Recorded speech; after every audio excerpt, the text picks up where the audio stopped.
Hello, I'm Mantastic'c and Fantastic, and today I want to talk about the Monster Hunter collab that has returned once again to North America. So, the Monster Hunter collab is one of the most commonly reoccurring events in PAD, and especially in the past, it seemed to come back on a regular basis, which is wonderful because there is the possibility that the cards do receive meaningful buffs and or evolutions, which can in turn, increase their viability. Furthermore, all the cards in this event do feature weapon assists, which can be a great boon for newer accounts because if you do roll something that wasn't necessarily so spectacular, it may have a weapon assist that might potentially help you out. So as a whole, should you roll in this event?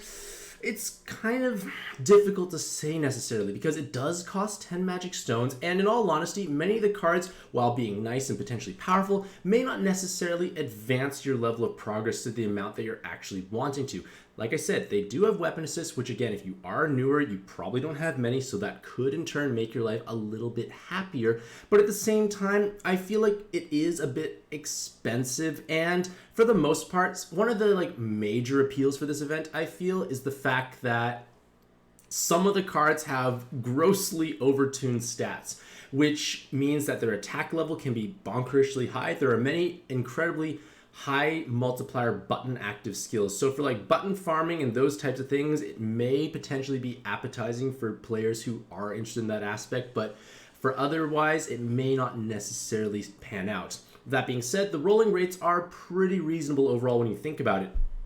21.5% chance for any 7-star, and generally speaking, most of the 7-stars did gain a modest amount of love, with the exception of, say, Velkhana and kind of Zinogre, I feel, but maybe they'll get buffed in the future, who knows. So, as a whole, the rolling rates are not bad. The rolling pool is quite vast, so if you've never rolled in this before, there's a good chance that your rolls will hopefully not be duplicates. But with that being said, let us take a look at some of the higher rarity cards right now. So, the new background music card, which you cannot trade for, unfortunately, but you could directly purchase, is Malzeno. And they have triple 10 combo, they have the dark sub-attribute, they have incredibly high stats overall. So, in non-super gravity dungeons, easily quad capping, I'd say. And in super gravity dungeons, well, they're still going to be dealing meaningful amounts of damage.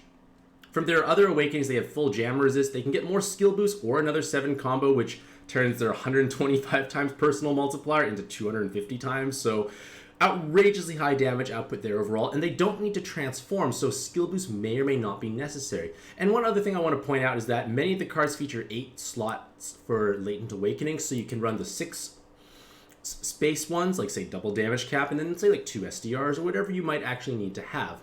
For their active skill, it's a 6-turn cooldown that gives you a full board unlock, creates 6 dark orbs, and then for 2 turns, you get 4 times attack for this personal card, so again, stupidly high amounts of damage, and then for 2 turns, the board becomes 7x6. So at this exact point in time, creating a board as 7x6 is yay, that's kind of cool, but it doesn't have too much application at this point in time. But in the future, which is going to happen at some point, there's going to be UN3, and UN3 will feature a 5x4 board shrinking mechanic, which could be absolutely devastating for a wide variety of teams because suddenly you have very few orbs to actually play with. So this is a buff that you can give your own team, so when your board gets shrunken, you can expand your board back out, which makes this card quite desirable for UN3 potentially as well, because they do come with other benefits. Furthermore, as a leader, they are wonderfully powerful. They have a strong attack multiplier. They have the 4 times effective health with 1 leader. They don't come with auto follow-up attack, so you may want to potentially pair with someone with auto follow-up attack. And I've seen pairings with things like Blackbird, because they are a great way to give you that attack buff, as well as having auto follow-up attack, as well as a similar leader skill, because their leader skill needs you to match 2 or more dark combos. Just match 2 or more dark combos. Should be reasonably doable if you have enough orb changers available. And you also get bonus combos, and you heal you heal 15 times your RCV based on just whenever you match orbs. So matching orbs is pretty easy to do. You're going to match something and receive a significant amount of healing. This is kind of like Alj Kitty when you think about it, because Alj Kitty was or is able to give you this auto healing for the rainbow-based team, which can make your life a little bit easier potentially, because RCV debuffs may not be as punishing. Not having hard orbs is not as devastating as it could necessarily be. So as a whole, I think this card is incredibly powerful. I would love to own one myself because I do have a soft spot for dragons. In fact, on my WhatsApp info thing, it says, I like dragons and the color blue. So, like, I'm a reasonably simple guy, and I see cool looking dragons, I would like them. So, yeah, I think it's a pretty powerful card. It definitely has potential to be used in endgame content. It's incredibly hard hitting, could be a sub, can be a fantastic leader, and they do have meaningful weapon assists as well, but at this point in time, I feel like I would just keep their base forms and then switch to weapon assist when they kind of lose their luster. It gives you 2 enhanced dart combos and 2 team HP awakenings. So that's actually a pretty wonderful set of awakenings when you think about it for those types of teams. And their other weapon assist gives you a 7 combo skill boost and a 2000 auto healing. I guess that's kind of cool. You also get 2 turns of haste and 2 turns of shielding. So not a bad weapon assist when you think about it, because it's 3 effective skill boosts plus the shielding might make you, be able to stall much longer. But for the most part, if I were to get this card, which I can't trade for unfortunately, I would like to keep it in its dragon form for now. Next is Safi, and Safi, like all the other dragons here, have received kind of cool animations. They actually have comically high stats. Like, this is the stats I want to see on some of the other dragons overall. They have potentially large amounts of damage output when the VDP buff goes live, considering the fact that their attack stat is over the top. And on a 3-turn cooldown, they get 10 times personal damage for Safi themselves. You unlock the board and then create a row of fire and a column of fire. That, on a 6x5 board, gives you 10 orbs. Not enough to trigger the Blob Awakening, but enough for their VDPs. So maybe if you are able to utilize a VDP-oriented fire team, maybe you could do some cool things of it, but their effective health is not even the 16 times that we're kind of wanting. They don't have auto follow-up attack, so that's a little awkward. For their weapon assists, they have Rose, they have Dragon Killer, they have Combo Orb, and they attack while below 50%. Your red swiping teams is definitely a very valuable aspect to give them, because like Shiva Dragons, they can benefit from more Rose, they can benefit from Combo Orb, more damage, Dragon Killer, not a bad thing to have overall. Like I said, some of these high rarity cards have cool weapon assists. Would I trade for them? No, but if I rolled them, I'm not going to be disappointed. For their other weapon assists, they have 4 enhanced Dark Orb Awakenings, Bind Immunity, Skill Bind Resist, Cross, Jammer. It's like almost a bit of everything, but at the same time, having a single Cross Awakening on a given team I find is quite meaningful, because you're able to clear sticky blinds with relative ease. So it's not a bad weapon assist when you think about it in that sense. Their active skill is 4 turns of 25% Dark Orb Skyfall, which is actually 4 turns of 25% attack buff for each Dark Orb Enhanced Awakening. And right away, you already come with 4 of those, so you could potentially have a large attack multiplier, but the drawback is it's not really a loopable skill.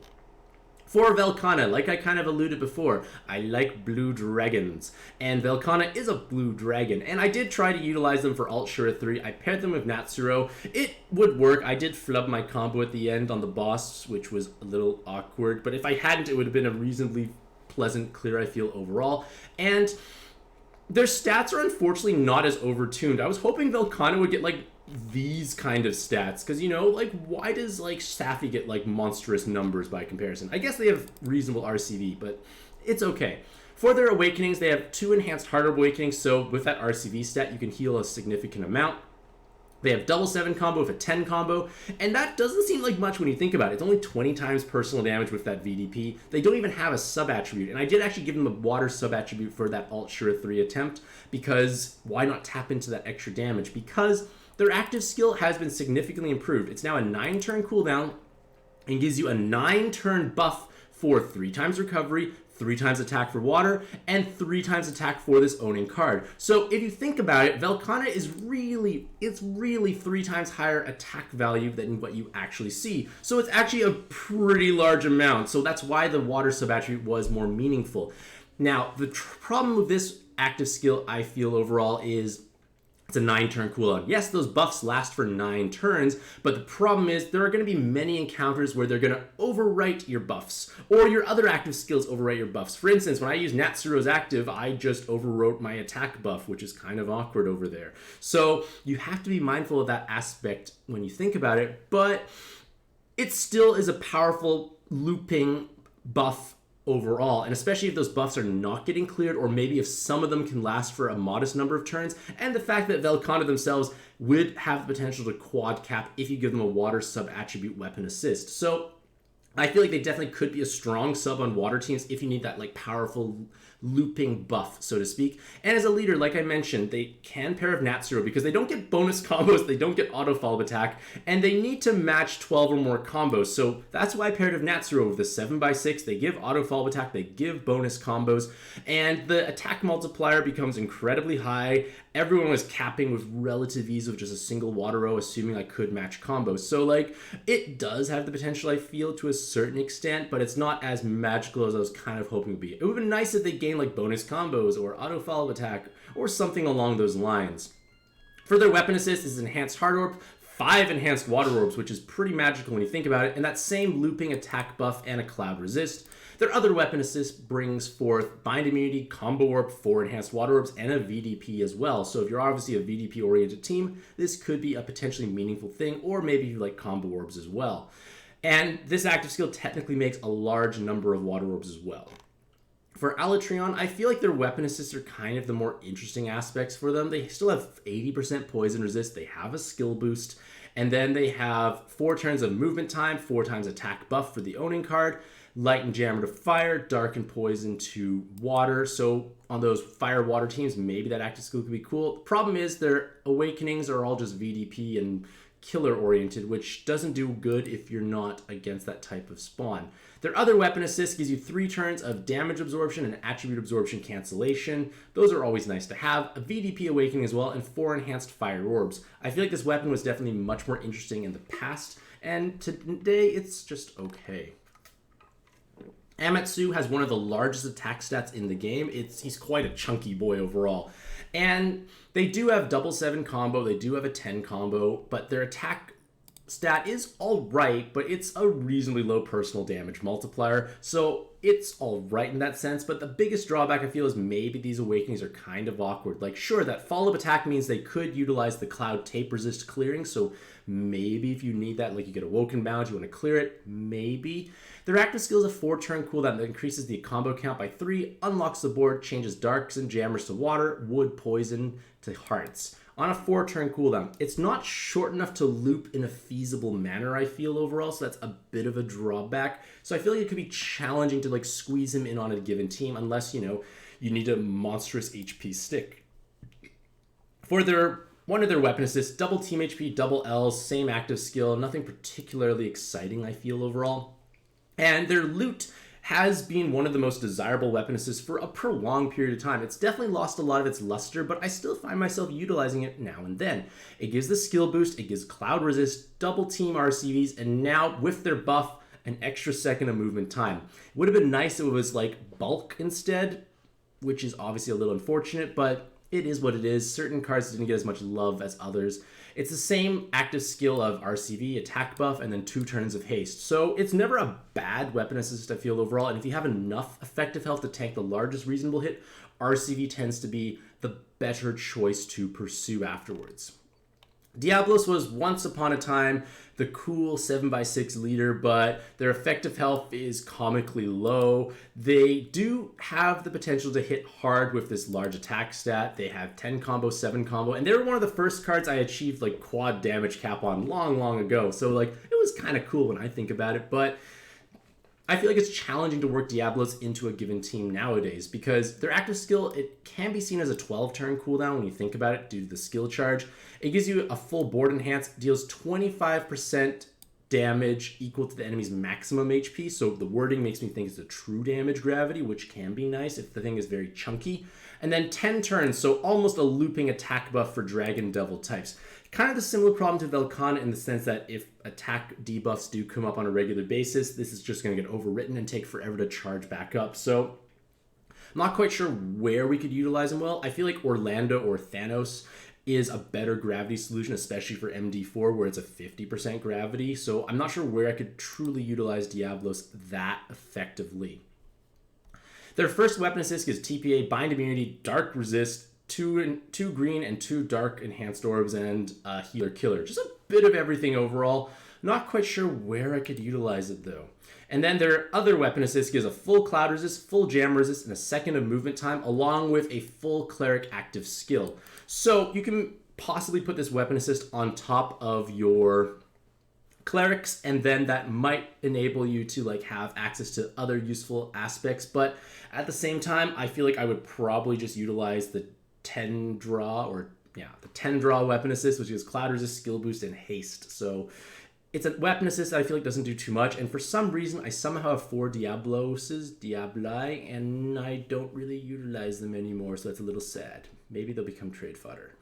Zinogre has received buffs, but it's not as magical as I was hoping it would be. I do have Zinogre on one of my accounts. They do have nice stats overall. They have skill charge plus, which means it is 3 turns effectively charging up. So this 18 turn cooldown is really a 6 turn cooldown, which means you have 50% uptime on all their aspects, which is damage absorption, attribute absorption, and then combo count by 2. So you have 50% uptime on these absorption cancellations, and you unlock the board and create a board of fire, water, wood, light, dark. There's no hard orbs made, which means VDP latents don't work, but if you're playing other stuff that have solutions or you're not fighting a void spawn, it is perfectly okay. They can be a great absorption solution for your teams, and that large health stat is definitely going to come in handy when you think about it, because it provides a wonderful amount of bulk overall for your team. So like say LJ Kitty teams who don't really care about making hard orbs, Zinogre can definitely be a strong option on those teams, especially if you don't have like say Beach Mariel. But one drawback is if you want to get that super blind resist like Beach Mariel has, you're going to give up 10 combo, and then they're just not going to do much damage because its attack set isn't gargantuanly high. So a little bit of a drawback there, I feel, for the most part. I feel like I would gravitate towards Beach Mariel most of the time, because amusingly, for some reason, a little girl in a swimsuit hits harder than a giant monstrous dragon. That's just kind of how pad works, unfortunately. For their weapon assist, 100% poison resist, 40% blind resist. That's a wonderful amount of resist with that same active skill. So if you do have extra copies of Zinogres or you don't intend to run them on a given team, this can be a strong weapon assist for a variety of teams when you think about it, if you need absorption cancellation. And don't worry about the cooldown because you're probably just using it once and then never again. For his other weapon assist, VDP, Bind Immunity, 3 Light Rose, Sneezing, and it gives you 3 turns of a large attack buff. An incredibly large attack buff, potentially if you have enough Light Rose, but it's not looping, it's a long cooldown. I'm not quite sure where we could utilize it. So I feel like for the most part, Zinogre is going to be utilized as a strong sub for rainbow-based teams. Nergigante is still a double 10 combo card, didn't receive massive stat boosts really, so it's like that's a little unfortunate. Has a follow-up attack, so I guess you could use that cloud resist, like tape cloud resist cancellation latent if you wanted. Their active skill is now a 3-turn cooldown, which is kind of comical when I think about it. You get a column of dark orbs and a column of hard orbs, and then 7 turns of dark orbs sky falling. There may be instances where encounters will provide multiple painful different Skyfall debuffs, and Nergigante, because it's such a low cooldown, can overwrite them. They will have strong personal damage on their main attribute. Their sub-attribute's probably not going to contribute much. And like, I did have Nergigante, or I do have Nergigante, I should say, and like they were used a lot beforehand, but I'm not sure I could really fit him in at this point in time because he's not technically countering mechanics overall. For their first weapon assist, which is totally coming up right now. Come on, Tsubaki, you can do it. Oh no. They do have some cool weapon assist, which I'm hoping... there we go. Oh, there we go again. Alrighty, so their first weapon. We're going to look at the second weapon assist since we're here. We get 2 dark... We're going to look at their first weapon assist. They have skill boost, 4 enhanced dark orbs, an L, and a team HP. So if you leave this unskilled, this is not a bad set of awakenings for your mono dark teams. And obviously if you don't let it overcharge, you're probably okay. But maybe if it's on a low cooldown card, maybe you want it to overcharge on a low cooldown. Because in theory, you could still have a looping Skyfall buff, but you give this weapon assist on a better body, so to speak. Because Nergigante's body is just mostly health-oriented, I feel. And then their other weapon assist I think is quite interesting. You get 2 Dark Rose, 2 Enhanced Dark Orbs, 40% Blind Resist, and a 7 combo. Right away, those are a pretty nice spread of awakenings for your mono dark teams, especially if you utilize Rose. And then on a 10-turn cooldown, you get 4 turns of 50% damage reduction. And then you give a orb change of dark orbs on the bottom. So if you need a shield active skill for your dark teams, this could be a viable solution overall. I feel like for the most part, Nergigante is kind of just situational still.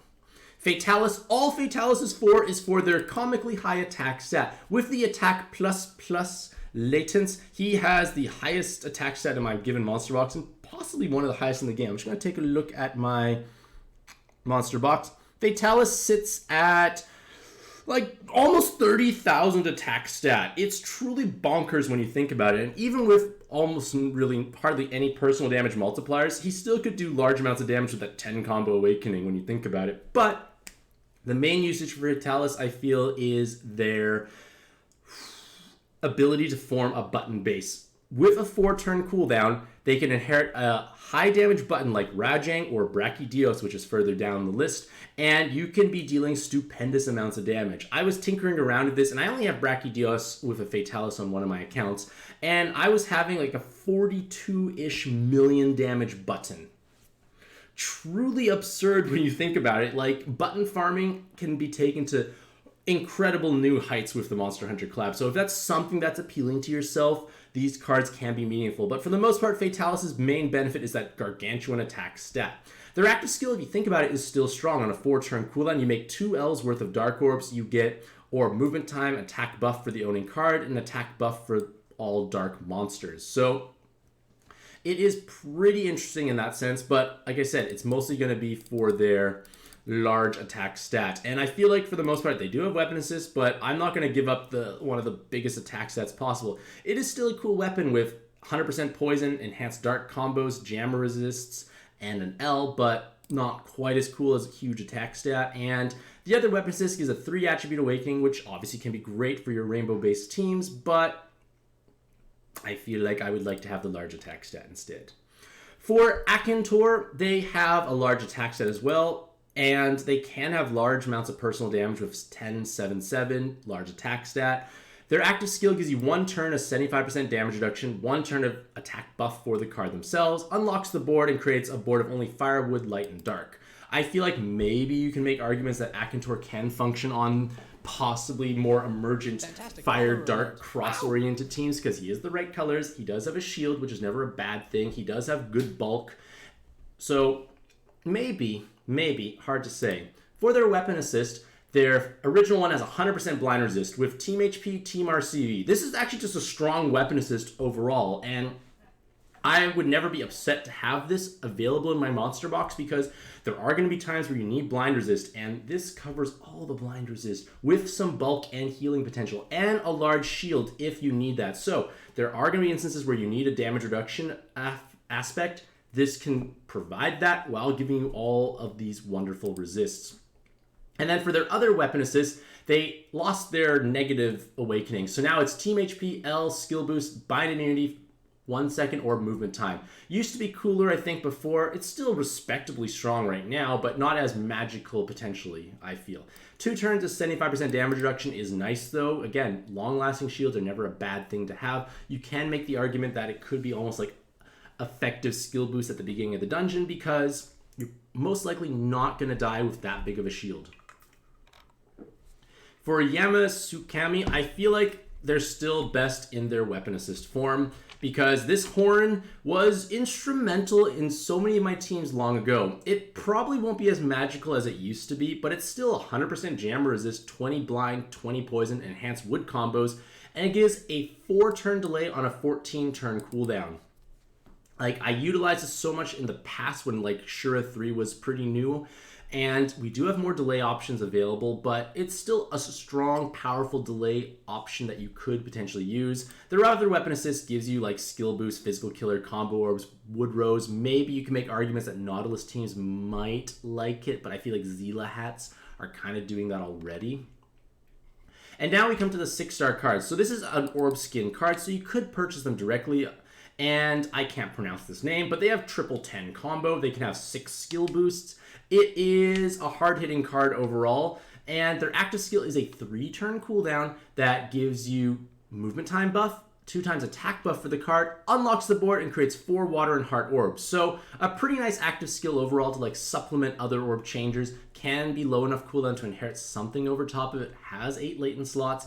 Their leader's skill does give you strong multipliers when you match 2 or more water combos. Basically just match 2 or more water combos. So if you have a way to continuously generate water orbs on a regular basis, this can be a respectably strong leader. And again, it's a blue dragon, so I'm automatically more biased and interested in trying to utilize it, which I don't have, unfortunately. For their weapon assists, which is going to come up here, we have Water Sub-Attribute Donation, which is great. Gives more damage even to themselves, potentially. Bind Immunity L, 2 enhanced water orbs. Probably don't want this to overcharge, so probably going to put that on top of a card that's going to be utilizing their base active skill on a regular basis. And their other weapon assist is Skill Boost, 4 Water Rose, attacker typing, so that could be good if you need attacker typing for whatever reason. And then it gives 5 turns of 5 times attack for this monster, 3 turn delay, and changes own attribute to water. So like, I feel like it's their base form that I'd be most interested in. For Garangolm, you have to roll this card, and they have potential for large damage output with up to 5 4 attribute awakenings, which is pretty large when you think about it. Each of those provide 3.5 times personal damage, a reasonable attack stat, and their active skill is a 4-turn cooldown that makes the board 7x6. So like I mentioned beforehand, these board size increasers will be helpful in the future. And then if your health is below or equal to 50%, 5 times attack for this monster. So it's really just to overwrite those potential problems, I feel. As a leader, they do have a scaling attack multiplier, which automatically makes them a viable contender for super gravity dungeons, because all you have to do is match exactly 6 connected orbs. Doesn't care what kind of orb they are, just have 6 of them matched. So if you have ways to guarantee like certain number of orbs being spawned, you could potentially deal magical amounts of damage, because it's going up by 3 times attack per leader per 6 match. On a 6x5 board, you can have up to 5 of these. So the damage multiplier can get a little out of control potentially. For their weapon assist, they have a 4 attribute awakening and 2 team HPs. This is a great way to confer damage onto your rainbow teams, because bulk is always desired, and that 3.5 times personal damage is always going to be meaningful. I would not be upset to have that weapon assist available. And then their other weapon assist is also great. They have a fire sub-attribute donation, 2 team HPs, team RCV as well. So great for your mono fire teams. It's bulk and damage for that card if they didn't have a matching sub-attribute.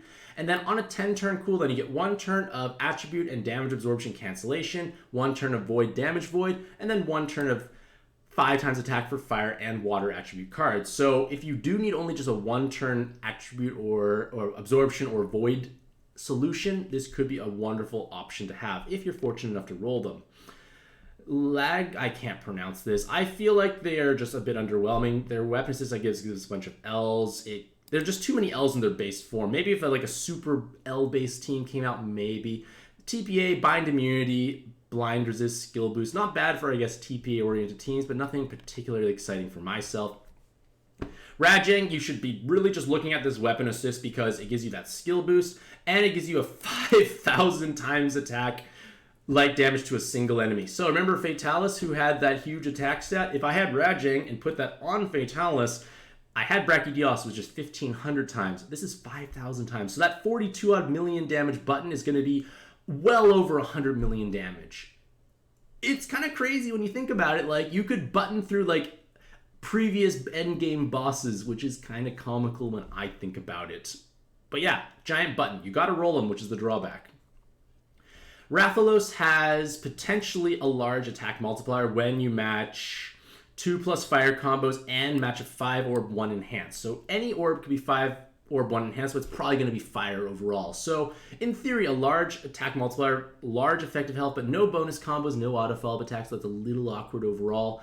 And they do have respectable stats. Their active skill to unlock 6 fire orbs, enhance fire, which is great for getting rid of negative orbs, and 1 turn 3 times attack and bonus combos. So like, maybe you can make some arguments to utilize them as subs. For their first weapon assist, double team HP, 4 enhanced fire orbs, jammers resist, same type of active skill. Their other weapon is double team HP, 2 enhanced fire orbs, enhanced fire combo. So great offensive potential for your mono fire teams, and the active skill gives you 3 turns of attribute absorption cancellation with a board unlock and top row fire generation. So not bad if you need an attribute absorption cancellation and you want a bit of extra zest. For Monster Hunter's Kirin, they can be a potential swipe farming leader with a 2-turn cooldown. With 2 of them, you have a system. And It's a respectively high attack multiplier. I guess the bonus combos do increase animation time, but I guess it depends on what you're playing through. Their active skill does at least give no Skyfalls, which I'm mistaken. It just gives you more combos. What am I talking about? So you're going to have guaranteed with one swipe, +3, +8, 1. 12 combos with a swipe. That can be good for certain instances. Like just 12 combos with a swipe can be nice. Their weapon assist, similar idea with just 100% blind resist. Maybe light road teams could use it. I feel like for the swipe potential is more interesting.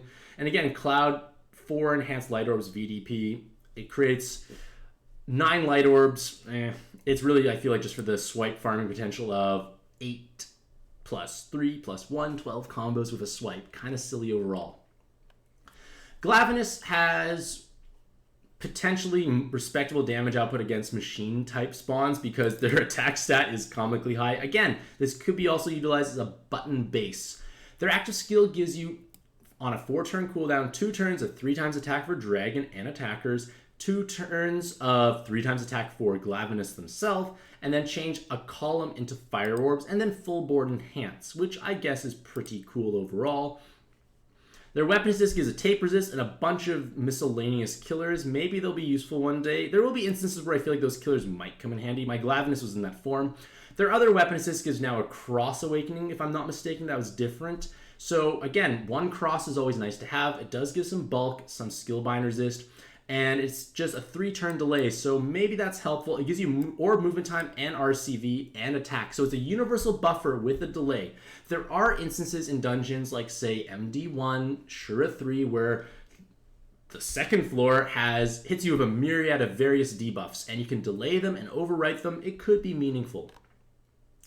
Mizutsune, I can't pronounce this name, is really just a big kind of RCV healing stat stick with all these team RCV awakenings with their large RCV stats. Slap on a enhanced hard orb awakening and they're going to be healing for large amounts. Their active skill is a looping 6-turn cooldown that gives RCV buffing, attack buffing for themselves, and movement time and hard orb skyfall buff. Not sure if I could really justify fitting that in, but maybe. Their other weapon assist gives you a bunch of healing solutions with enhanced hard orb, double team RCV, but And then their final weapon assist does give a 7 combo, which I guess is kind of cool, but do you need a sprinkling of 20% poison, blind, and jam resist? Maybe, maybe not. Yeah. I have them. I never really use them. I don't know if I'm really going to use them again. I feel like Valphalk is only truly great in this new weapon assist, well, this upgraded weapon assist, because it gives you, well, enhanced dark combo, but it's really the team HP and the 5 attribute awakening. Like, 4.5 times personal damage for a card and team HP. That's pretty magical overall when you think about it. And just don't let it overcharge, and that card itself is going to be dealing spectacularly more damage for your rainbow-based teams. Brachydios has, again, a large attack stat, but they are interesting because they have a 1,500 times attack